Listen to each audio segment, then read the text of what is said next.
All right, so we're going to start talking about the brain. And the first thing about the brain that I want to talk about is protection of the brain. Okay, the brain runs the show, and so we really need to protect it. So what we're looking at here, here's the brain. And the first thing I want to point out is that the brain fits nice and snugly in the cranial cavity here. Fits nice and snug. It's surrounded by the bony skull, so that provides a good degree of protection. And then there's also what we call 3 cranial fossa. And a fossa is a shallow depression. And here's one of them there. There's one of them there. There's one of them there. So these are depressions in the skull. And as you guys can see, these depressions match the contours of the brain, so it fits nice and snug in that cranial cavity. The cerebellum fits nicely in that, what we call the posterior cranial fossa. The temporal lobe fits nice and snugly into the middle fossa, and then the frontal lobe fits nicely into the anterior cranial fossa. Okay, so let's look at this diagram right here. And here's the skull, the bony skull, and then here's the brain down below. And what I want to point out here, one is that the brain is super delicate. Okay, it's super delicate, and it also does not come into direct contact with the skull itself, which makes sense because you wouldn't want this delicate tissue pressing up against this hard bone right there. You get bruising and damage to the neurons there. So rather, the brain is separated by the skull by 3 protective membranes that we call meninges. And let's just go through those right here. So the most outer or the most superficial meninge is called the dura mater. Dura means tough and mater means mother. So this dura mater is one tough mother. And what this is it's a 2-layered sheet of fibrous connective tissue, dense irregular connective tissue that encloses the brains and its fluids. It folds in to subdivide itself, and it forms spaces called dural sinuses. So let's take a look at all of that. So first of all, this is the dura mater right there. And there's actually 2 different layers of it. One right there, one right there. So this is the membrane that's responsible for enclosing the brain and all of the fluids that are going to be in this cranial cavity.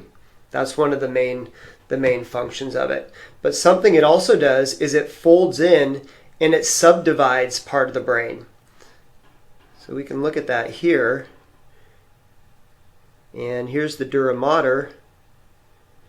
And there you can see that it folds in on itself like so. And what it's doing here, this particular structure where it folds in on itself is called the falx cerebri. And what this is doing is it's dividing the 2 cerebral hemispheres. So it divides different parts of the brain. The dura mater, where these 2 layers separate themselves from each other. So again, there's one layer, there's another layer, and you can see where they separate in this space right there. And where they separate is called, those spaces are called dural sinuses. And we'll talk about this in just a second, but basically what's going to happen is these dural sinuses are going to collect oxygen-poor venous blood that's been circulating in the brain, and they're going to take it away from the brain.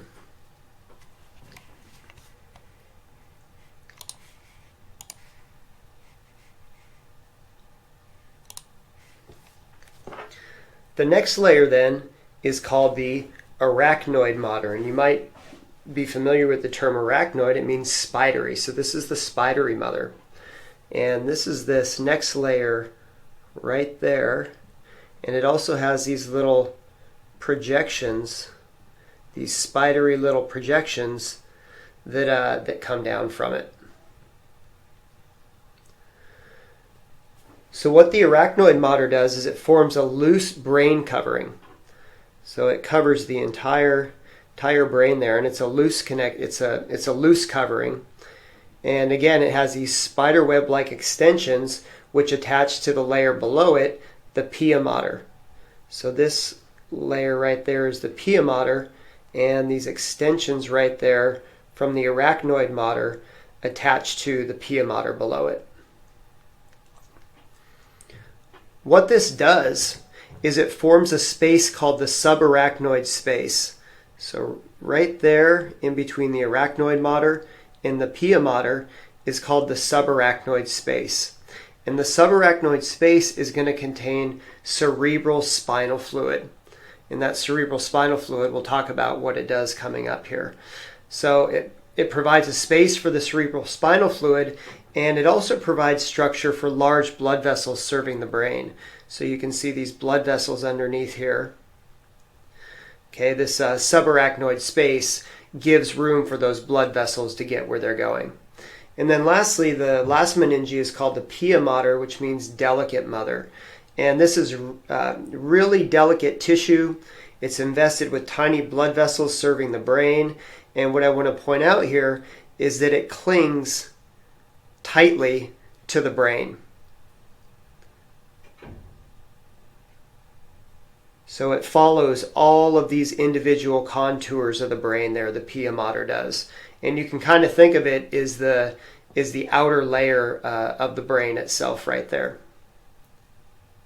Whereas this arachnoid mater, covers the whole brain. It doesn't follow the individual contours of it. So related to all these meninges is meningitis. Meninge referring to the meninges, or menin referring to the meninges, and itis referring to inflammation of. So this is really serious if it occurs in infancy and childhood. This inflammation can be due to bacteria or viruses that have found their way in the meninges. So here we have a cadaver shot, and let's just take a look at some of the layers. First of all, in yellow there, I drew that's the skull. And then I guess what you call the scalp is on top of that. And then right there, you can see this. I mean, it looks like a tough, thick, well, not necessarily, relatively thick. It looks like a tough covering. And that is the dura mater, okay, that wraps around the brain, holds the brain and all the fluids within there. And then it goes like so, and then it folds in to separate the two cerebral hemispheres. Now, distinguishing the arachnoid from the pia mater is a little bit different, but you'll notice in the brain you have these ridges right there, and then you have, those are called gyri, and then you have these little valleys in there, these little indentations. And the pia mater just wraps over that whole entire thing. So if you were to take a probe, and you dip it down in there into one of these, if you dip it down in there into one of these sulci and poke it through, you can actually pick up and lift up the arachnoid mater. Okay, and then once you do that, you'll see the pia mater. And the pia mater, you really can't, it's tough to distinguish. You can't lift it off the brain. And in fact, when you lift up the arachnoid mater and you're looking at the brain, it's basically just that outer layer of the brain. You can't pick it up. It's super thin.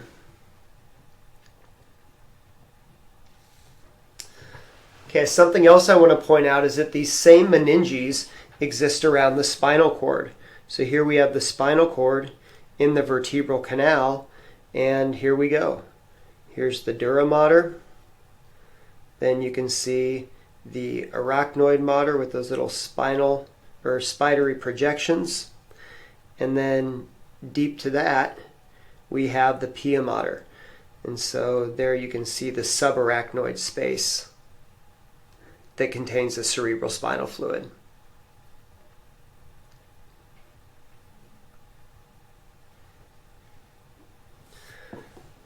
Okay, so what we're looking at here in this diagram of the brain is we're looking at a series of chambers that are within the brain. And these series of chambers are called ventricles, and they're all continuous with each other. And the point of them is that each of them produces and is going to contain cerebral spinal fluid. So let's take a look at these. First of all, there's 4 of them. The largest are these lateral ventricles that kind of look like the horns on a bighorn sheep or something like that. So those are the lateral ventricles. Those are continuous with this next one called the third ventricle, which kind of runs right down the middle of the brain. That's continuous with the next one called these are kind of hard to distinguish, these two, the cerebral aqueduct. And then the cerebral aqueduct is continuous with the last ventricle, which is the fourth ventricle here. So all of these have cerebral spinal fluid in them, and that cerebral spinal fluid, as we'll find out, is going to move through these different ventricles. Also, these different ventricles, specifically the fourth ventricle, is continuous with the central canal. There's the central canal. And so cerebral spinal fluid is going to run through that central canal.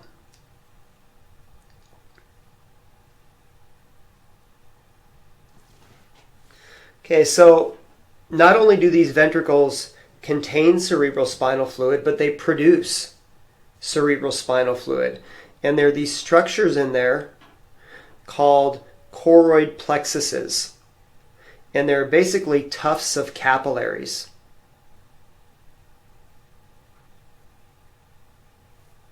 And what's going to happen is blood, or just the fluid portion of blood, plasma, is going to filter out of the choroid plexus, and it's going to produce cerebral spinal fluid. And then that cerebral spinal fluid is going to circulate throughout this ventricle system. Okay. So this is a nice diagram here, and it shows the production, I guess, and the route that cerebral spinal fluid travels. So this is a mid-sagittal section of the brain, and we don't know a whole lot about it now because we haven't talked about these different parts, but let's just orient ourselves here, first of all. So the lateral ventricles, that right there represents where the lateral ventricles are. Actually, they're on both sides of the cerebral hemisphere, but they connect right there, so that's the lateral ventricle. And then this space down below is the third ventricle. Then the next thing is that runs into the cerebral aqueduct there. And lastly, it goes into the fourth ventricle. And you can see the fourth ventricle is continuous with the central canal. And these red structures there, those are all choroid plexuses. So we'll just go through the steps here and talk about where cerebral spinal fluid is produced and how it makes its way through the brain, and then what it does. So we're going to start up here in the lateral ventricles, and it says cerebral spinal fluid is secreted by choroid plexus in each lateral ventricle. So that's what this is showing here. There's choroid plexus, and it's producing cerebral spinal fluid, which is now in this lateral ventricle here. Next step, cerebral spinal fluid flows through the interventricular foramina, which I'm not concerned that you know, but it flows then into the third ventricle. So there's the third ventricle right there. And there's also a choroid plexus in the third ventricle that's also going to produce cerebral spinal fluid and contribute that cerebral spinal fluid as well. Okay, next step. Cerebral spinal fluid flows down the cerebral aqueduct to the fourth ventricle. So it flows down the cerebral aqueduct into the fourth ventricle down there. And you can see, well, I covered it here, there's a choroid plexus in the fourth ventricle that's also producing and contributing cerebral spinal fluid. So we have this cerebral spinal fluid that's being produced in these ventricles and is going through this ventricular system. But ultimately, we want this cerebrospinal fluid to bathe the entire brain. So how's it going to get there?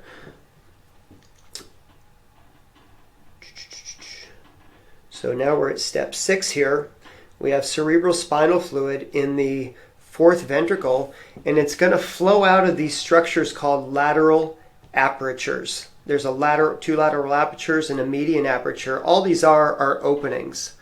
And so they flow out of the fourth ventricle through these little openings here, and that takes them to step number 7 here. That cerebrospinal fluid is now able to go into this space right there, which is the subarachnoid space. So this would be the arachnoid mater with those little spidery projections coming down, and the pia mater would be right there, and that forms this subarachnoid space in there. So cerebrospinal fluid travels from the fourth ventricle through these apertures, and it gets into the subarachnoid space. And now the cerebrospinal fluid is surrounding the brain, and it's bathing the brain. Okay.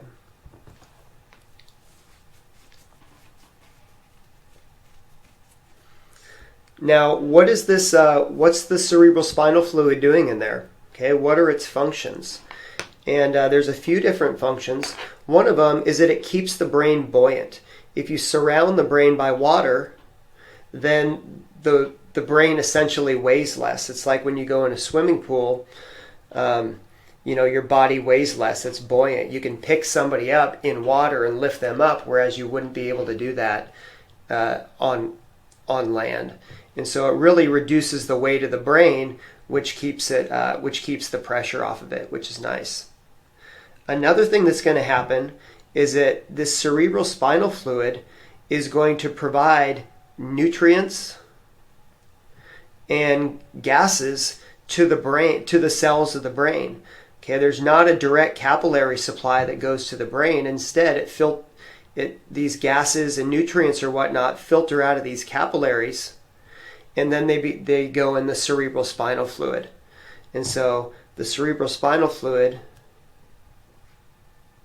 is dropping off oxygen,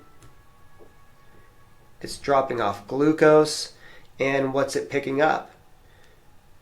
Waste products like carbon dioxide, nitrogenous waste, things that the cells don't want. So it's providing those neurons with an optimal environment to do their thing. But after a while, then the oxygen's going to run out and the wastes are going to build up. So we need to turn this cerebrospinal fluid over. So now what happens is that cerebrospinal fluid travels into these structures right there, which we call arachnoid villi, these little finger-like projections there. And the point is, at this point, the cerebrospinal fluid moves from the subarachnoid space, and it moves into this space right here, which is a dural sinus. And we can go back. Let's see. And this is a dural sinus right there. And that actually shows what's happening. So here's the subarachnoid space.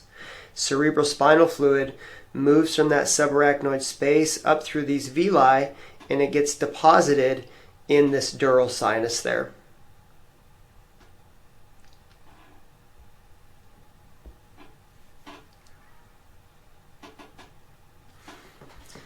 And at that point, this dural sinus is filled with venous blood, and so the cerebrospinal fluid becomes part of that venous blood, and then at that point, it's taken away from the brain where it drops off its waste products and picks up more nutrients and does what it needs to do. Okay. And then lastly, related to this, we have all these protections for the brain, and there are still instances where the brain can get injured, and a concussion is one of those. So a concussion occurs when a violent blow to the head causes the brain to slam against the skull beyond the ability of the cerebrospinal fluid to cushion that impact. Okay, so let's see here. So if you take a hit to the head, right, like so, the shock waves from that actually pass through the brain and they damage the brain on the opposite side of where the concussion were, and it can break blood vessels, bruise the tissue, and do all sorts of stuff like that. And we're becoming very aware of that now, especially with NFL players. This is causing something called chronic traumatic encephalopathy, and you know these are normal players here, and or normal brain scans, and you can just see that the brain scans of these NFL players are much different, and you get these deposits, what are called these tau deposits on there, and leads to all sorts of mental impairment. Not good. Okay.